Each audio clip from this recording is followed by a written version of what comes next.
السلام علیکم ناظرین، آج ہم بات کریں گے وادی سندھ کی تاریخ کے بارے میں۔ ناظرین، انڈیا کا موجودہ نام ریور انڈس یعنی دریائے سندھ سے لیا گیا ہے۔ اس کے ارد گرد 5000 سال پرانی تہذیب نے جنم لیا۔ یہ بے حد ترقی یافتہ تہذیب تھی جس کے شہروں کا رواج بے حد ترقی یافتہ تھا۔ یہاں بہترین کاروبار تھا۔ جدید زبان اور ذرائع آمد و رفت کے لیے پہیے کا استعمال کیا گیا۔ اس پہیے کا بے پناہ فائدہ تعمیراتی کاموں اور جنگوں میں حاصل کیا گیا۔ وادی سندھ کے رہنے والے لوگ تعمیراتی کاموں میں بے حد اچھے تھے۔ انہوں نے بڑی خوبصورتی سے ایک جیسے گھر تعمیر کیے جس میں ہوا کا نظام یعنی وینٹیلیشن بہت اچھی تھی۔ رفتہ رفتہ اس کی آبادی بڑھی تو یہ تہذیب پھیلتی چلے گی۔ اس دور میں 2000 چھوٹے بڑے شہر اور قصبے واقع تھے۔ وادی سندھ کے رہنے والے لوگ عرب اور میسوپوٹیمیا تک سمندر کے ذریعے تجارت کیا کرتے تھے۔ اس سے ان کی زبان کو بہت فروغ ملا، لیکن 1500 قبل عیسوی میں یہ تہذیب تباہ ہوتی چلی گئی۔ موسم کی تبدیلیوں کی وجہ سے دریائے سندھ کا رستہ تبدیل ہوا، جس کی وجہ سے کئی شہر پانی میں ڈوب گئے اور دور کے شہر خشک سالی کا شکار ہو گئے۔ اسی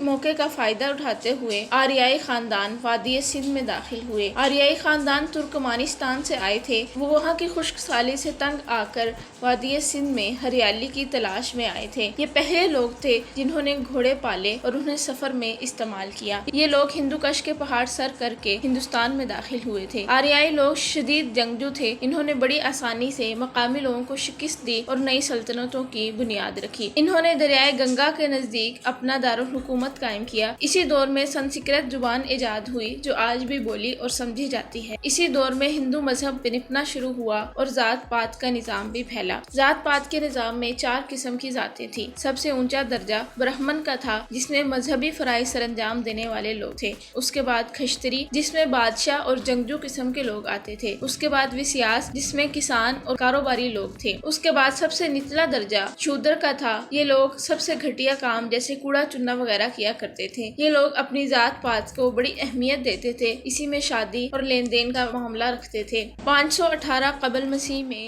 فارسی قوم ہندوکش کے پہاڑ سر کر کے وادی سندھ میں داخل ہوئی۔ 300 قبل مسیح میں مشرق میں نندا بادشاہ نے ارد گرد کی فتوحات کرتے ہوئے یہاں اپنی حکومت قائم کی۔ اس کی فوج بے حد بڑی تھی۔ اس نے اپنی فوج میں انسانوں کے ساتھ ساتھ رتھوں اور ہاتھیوں کا بھی استعمال کیا۔ اسی کے دور میں سکندر اعظم نے فارسی قوم کو شکست دی اور نندا سے جنگ کرنے کے لیے نکل پڑا، لیکن نندا اور سکندر اعظم کے آمنے سامنے سے قبل ہی سکندر کی موت واقع ہو گئی اور نندا سلطنت چندر گپت موریہ کے ہاتھوں گرا دی گئی۔ چندر گپت موریہ کے بعد اس کا بیٹا بادشاہ بنا، لیکن اس کی نسل کا سب سے مشہور بادشاہ اشوکا تھا جو کہ 268 قبل مسیح میں بادشاہ بنا۔ یہ بے حد وحشی اور طاقت کا بھوکا شخص تھا۔ اس نے اپنے سگے اور سوتیلے بھائیوں کو ذبح کرا دیا۔ اس کے دور میں اس کی سلطنت مشرق میں میانمار تک اور مغرب میں افغانستان تک پھیل گئی۔ اس نے اپنی سلطنت کے 8ویں سال کلنگا کے خلاف جنگ چھیڑ دی۔ اس شدید جنگ میں 1 لاکھ لوگ مارے گئے۔ اس جنگ کے بعد اشوکا نے بدھ مت مذہب اختیار کیا اور جنگوں سے توبہ کر لی۔ اس کے بعد اس نے 36 سال تک حکومت کی مگر کوئی جنگ نہیں لڑی۔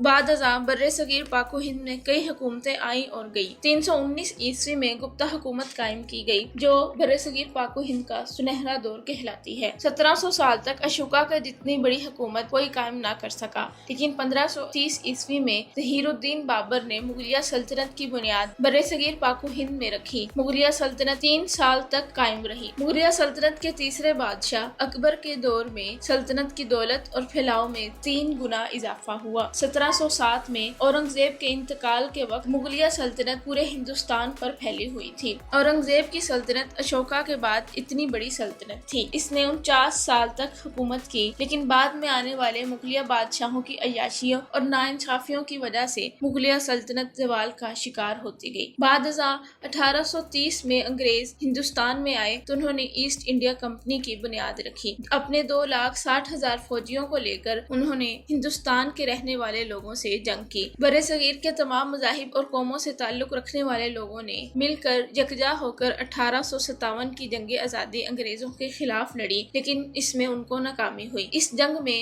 8 لاکھ اموات ہوئیں۔ اس قتل عام کے بعد برطانوی حکومت نے برصغیر کو اپنی سرپرستی میں لے لیا اور وہیں سے اس کے قوانین لاگو ہونا شروع ہو گئے۔ اس کے بعد انگریزوں کی آمد نے برصغیر کی 2 بڑی قوموں یعنی مسلمان اور ہندوؤں کو آپس میں ایک دوسرے کے خلاف کر دیا۔ نتیجتاً اگست 1947 کو برصغیر پاک و ہند 2 ٹکڑوں یعنی پاکستان اور ہند ہندوستان میں تقسیم ہو گیا۔ اگست 1947 میں انسانی تاریخ کی سب سے بڑی ہجرت ہوئی جس میں تقریباً 10 لاکھ لوگ مارے گئے۔ پاکستان اور ہندوستان آج بھی دنیا کے نقشے پر موجود ہیں، لیکن ہمسائے ہونے کے باوجود ان کے تعلقات آج بھی کشیدہ ہیں اور سفارتی سطح پر ان کی جنگیں آج بھی جاری ہیں۔